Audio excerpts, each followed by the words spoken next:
Picture the following situation. A large hospital-based group of providers contracted services at multiple facilities, including at a hospital that we'll call Community Memorial St. Mark's.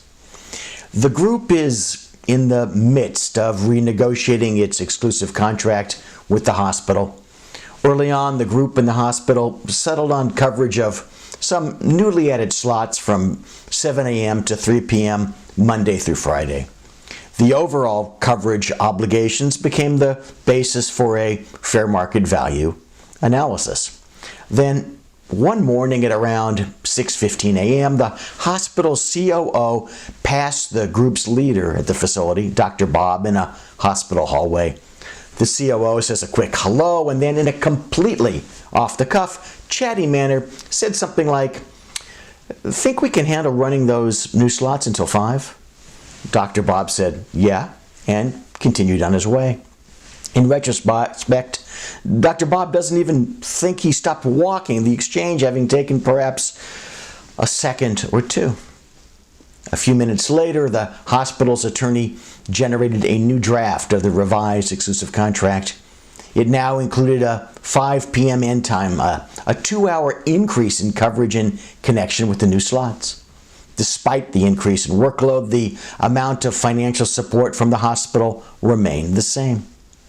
Dr. Bob was furious. To him, the hallway chat was just that, an exchange of pleasantries and an optimistic expression of the growth of the venture. But it was absolutely not a part of the current negotiation process.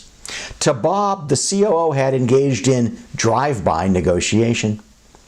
The COO, on the other hand, didn't see anything wrong with the conversation. To him, it was a brief exchange on an important deal point, one on which he obtained Dr. Bob's assent. What went wrong and why? It boils down to a matter of perception of the negotiation process. Physicians inexperienced in business often mistakenly regard hospital negotiation as a formal process separate from day-to-day activities at the facility.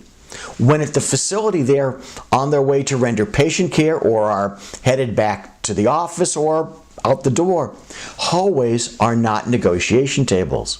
For many physicians, location is a factor in negotiation. The physical context controls the question of whether or not there is intended content.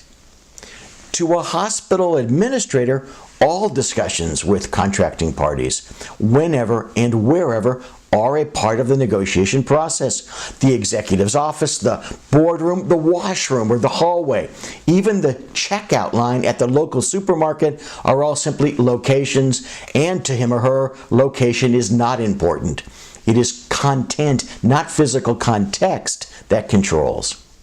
Because you can count on the fact that hospital administrators are not going to change their perception of the immateriality of physical location to negotiation, it's incumbent on physicians to learn this lesson and to learn it well. Any communication with or within earshot of an administrator is a part of the negotiation process.